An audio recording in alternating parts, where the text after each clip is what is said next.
Hi! Hi, I'm Andrea from Admissions of First-Time Education Migration.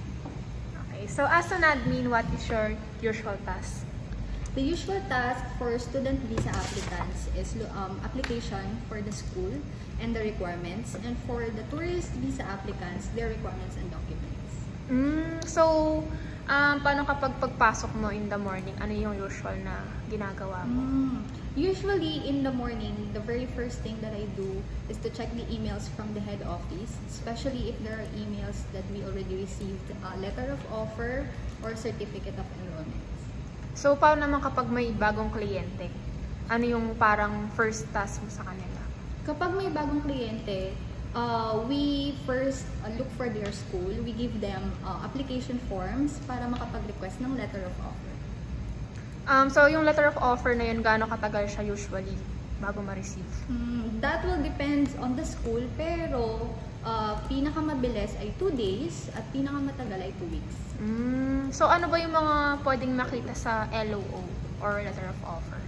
Good question. For the letter of offer, makikita mo doon ang course mo and then the breakdown ng tuition fee mo, most especially yung initial tuition fee payment mo. May mga chances ba na yung school hindi siya tumatanggap ng kliyente or applicant? Yes, and that depends on the school din. Pero may 3 reasons. First, kapag may visa refusal history ka. Second, kung may dependent ka. And then lastly, kung hindi sila tumatanggap ng offshore applicants.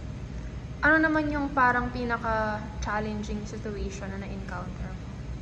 Nowadays, dahil naghihigpit si Australia, some school pa lang, strict na din sila. So normally, okay na tayo kapag may application form, pero ngayon, yung mga school, humihingi din sila ng further evidence like financial evidence, SOP, and GTE. O ikaw naman, may plan ka bang mag-Australia? Why not? Kung makakahanap ako ng sponsor. So kino-consider mo yung student visa?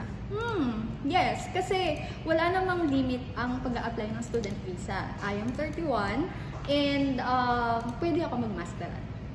Thank you so much, Ms. Andrea. Bye-bye! Thank you.